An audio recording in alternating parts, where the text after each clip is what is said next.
បាទសូមគោរពនិងជំរាបសួរដល់បងប្អូនអតិថិជនបាទអឺ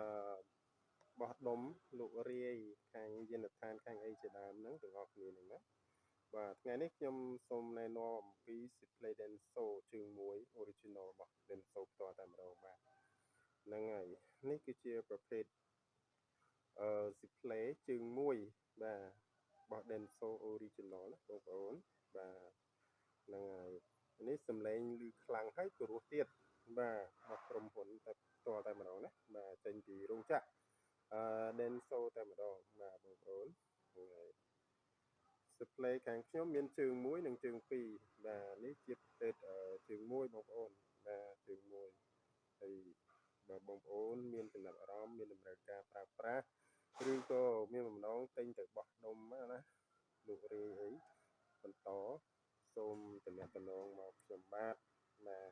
ញុំដាក់លេខទូរស័ព្ទនៅខាងក្រោមវីដេអូនេះណាបាទនេះគឺជា stock បាទ stock display របស់ខ្ញុំបាទហ្នឹងបងប្អូនបាទសូមធានាគុណភាពណា original បាទ original របស់ Denso ពីរោងចក្រផ្ទាល់របស់ Denso តែម្ដងបងប្អូនបាទយកទៅបោះដុំលោករាយបន្តអត់ខុសបំណងទេបងប្អូនពោះសលេងឮខ្លាំងហើយពីរោះទៀតមិនមែនថាឮខ្លាំងហើយអត់ព្រោះទេណាវាមានសំឡេងមាន